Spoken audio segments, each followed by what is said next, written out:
Alright, Unit 2, Signal Transduction Pathways. We're going to be talking about three hormones, epinephrine, glucagon, and insulin. Those first three things are the bulk of what we're going to be talking about, then a little bit about nitric oxide and Viagra, calcium calmodulin, and guanylate cyclase isozymes. The first thing to know is epinephrine and glucagon.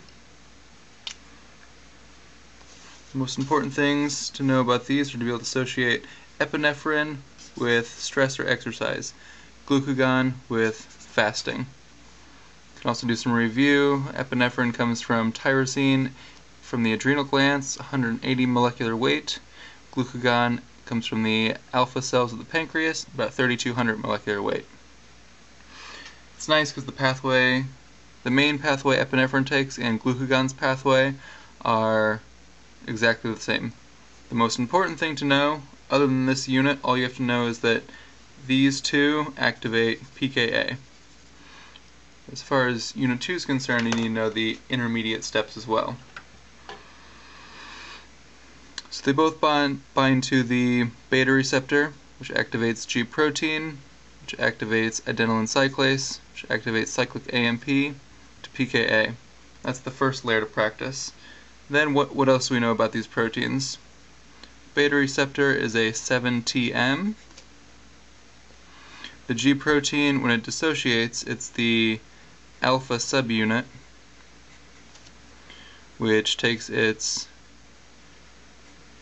GDP into GTP, and that's what activates the adenylate cyclase. It's also good to make note who is membrane bound. Membrane bound, so that's the adenylate cyclase, and obviously this receptor up here is also membrane bound. The adenylate cyclase takes ATP and turns it into cyclic AMP. And the cyclic AMP is what activates pKa. It's a good thing to know about pKa and pKc, about what they look like and how they work. There will be questions on that, so you need to know that pKa has two regulatory subunits and two catalytic subunits.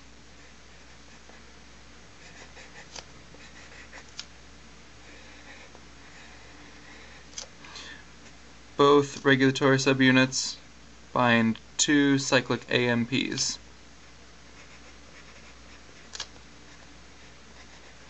And once they bind these two cyclic AMPs, the catalytic subunits are free to dissociate, and they initiate whatever the cell does. So we'll just call that the cell response.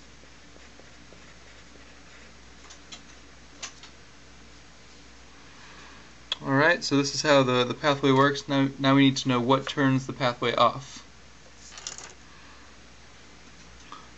So we'll start at the top here at the beta receptor. What turns this off is called receptor kinase. Anytime you see kinase, it phosphorylates something. It phosphorylates the receptor, phosphorylates whatever comes first in the name. So receptor kinase phosphorylates the receptor, and after that receptor has the phosphate attached, then another protein called beta-arrestin comes in to turn it off. Basically blocks it. The G protein is turned off by turning GTP back to GDP. And what does that is GTP hydrolase.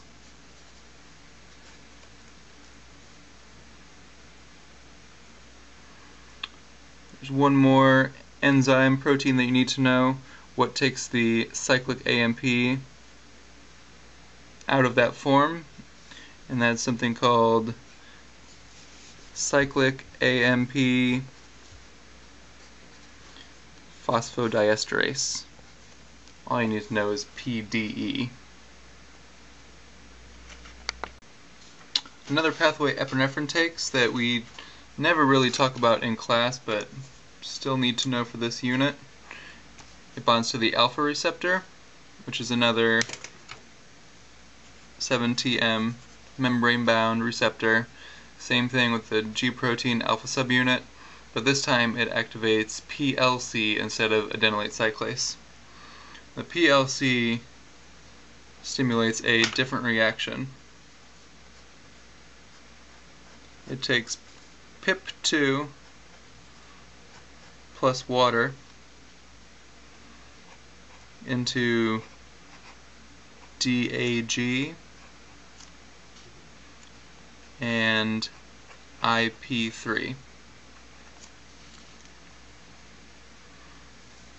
Now the IP3 comes down here and binds to the endoplasmic reticulum membrane,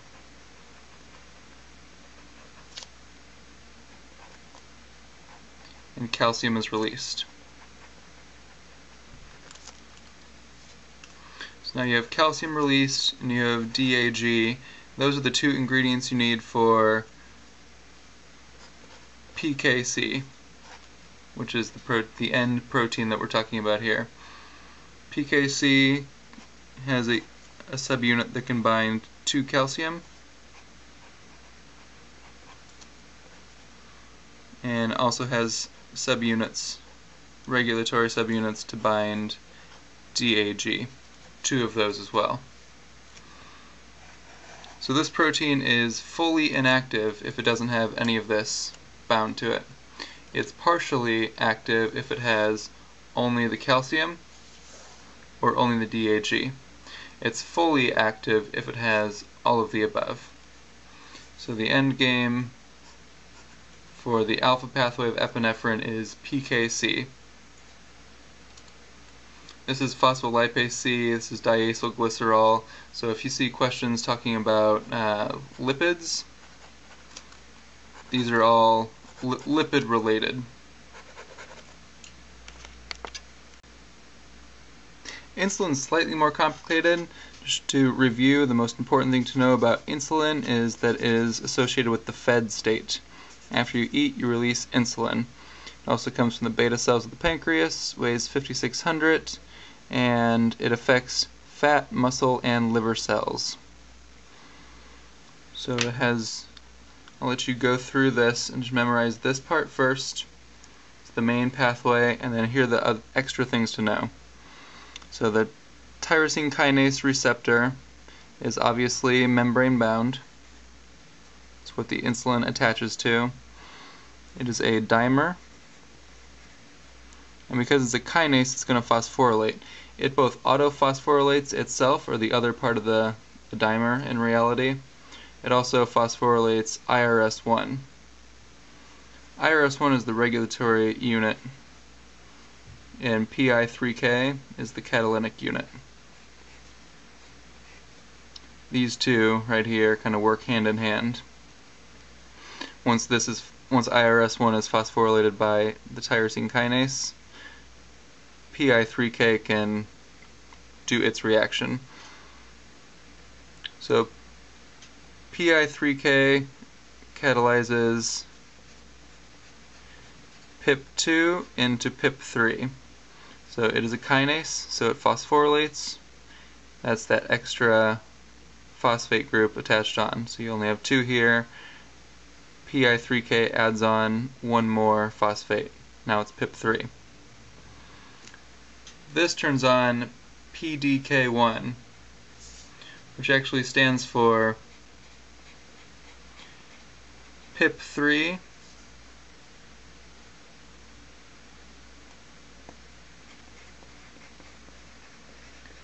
dependent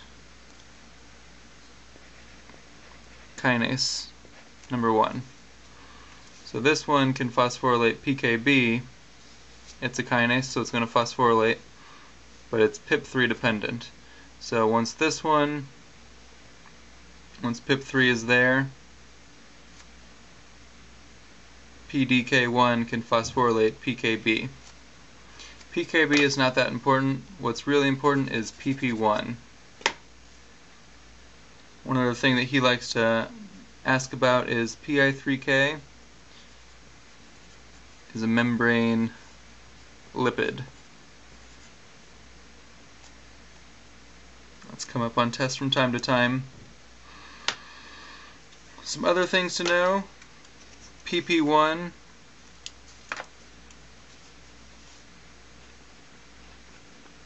is protein phosphatase. Phosphatase is the opposite of a kinase, so it dephosphorylates. It's going to dephosphorylate other proteins. So the other things to know about PP1 for now is that it's going to increase GLUT4, which increases glucose uptake. You're going to have more glycolysis going on. We'll talk about that in the next unit. And you have all this extra sugar, all this extra glucose, so you're going to make fat, cholesterol, and glycogen.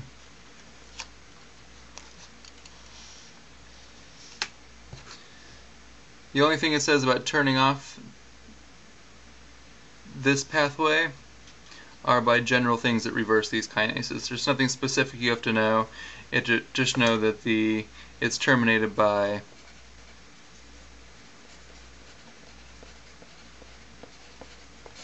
phosphatases. So practice that over and over again until you can do the pathway, until you can talk about every part along the pathway, know which ones are kinases, and how each step affects the next step. There's always a question about Viagra on the test and how it works. So here's the general pathway. You have GTP, and then you have guanylate cyclase, which turns it into cyclic GMP. And that's what causes the muscles to relax. This is stimulated by nitric oxide. And then after the muscles relax for a little bit, phosphodiesterase 5 comes in and turns it back into just normal GMP. So that muscle relaxation effect goes away. But Viagra comes in and inhibits this enzyme here. There's another name for it. Sildenafil. You might see either on the test, but just know that this reaction from cyclic GMP into regular GMP is inhibited by Viagra. These technically can go both ways. One other thing to know about nitric oxide is that it comes from arginine. So a lot of times the question will be the smallest signaling molecule, which is nitric oxide, is derived from what amino acid. So that eventually goes into nitric oxide, and nitric oxide synthase, NOS abbreviated, is what makes the nitric oxide. There's never much asked about calcium. A few things to know is that it's found often in muscle cells, plays a key role in some regulatory subunits, regulatory components. It takes 4 calcium to bind to calmodulin. If you're an overachiever, I think it came up on a quiz or a test, you can know that adenylate cyclase, PI3K, nitric oxide synthase, and cyclic AMP phosphodiesterase, PDE, are all regulated by calcium. But that's really secondary information. You should have everything down very well before you start memorizing stuff like that. That's off the tables. There are a lot of tables in this unit that are not that important. They're more FYI. By the way, calcium also regulates all of these things, and these are other processes that use the 7-TM receptor. They're not that important. They're never asked about. Let's see, there's one slide that always pops up about the guanylate cyclase isozymes. And there's 3 listed, like ANF, guanylin, endotoxin. All of these are basically making cyclic GMP. The thing to know about these 3 is that they're membrane bound. There's one called soluble nitric oxide activated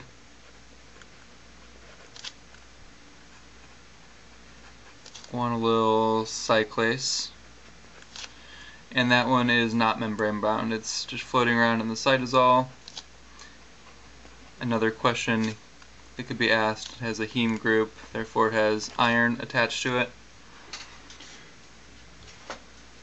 But not too much to learn there either. So practice the pathways, practice them with the abbreviations. They come up commonly, and when you see them all listed in a row out of order for the first time, it's a little disorienting, so use some old tests for that. And I think that's all I have. If you have any questions, you can post them on Facebook, and I'll try to answer them. Good luck.